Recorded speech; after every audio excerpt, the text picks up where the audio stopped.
maybe I'm wrong on this, and you can tell me that I am, but I think the biggest change for you probably as a writer is that you seem to write more, you make more statements now in your songs, where in the early days, I think you were just writing songs that kind of felt good. It does seem like songs like Come On, or the other one I'm going to bring up in a minute, Wasted, very theme oriented, definitely seem like you had a purpose to write them.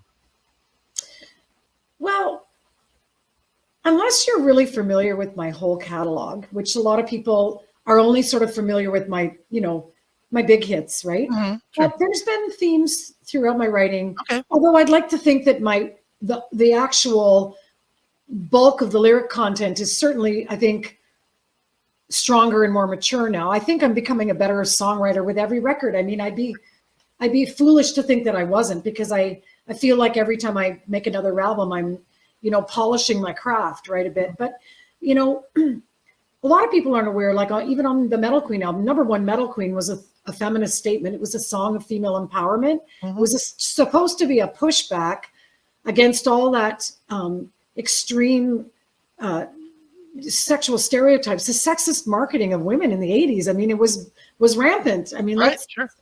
I was just watching a thing last night. It's a documentary on Chris Holmes from Wasp, and I mean, Wasp had a naked woman with a bag over her head on stage. Oh, yeah. I mean, you can't get much more sexist than that. Like, right. And so being a woman in hard rock at that time was tough. Sure. I was battling I was an angry woman wanting to write songs with something to say, and battling against being marketed like a sex kitten, which right. was what the labels wanted. Those were hard times, there's a song on Metal Queen called Steal Away Your Love. It's a song about assault, There are some strong themes in my early writing, but because of the era in which it was marketed and sure.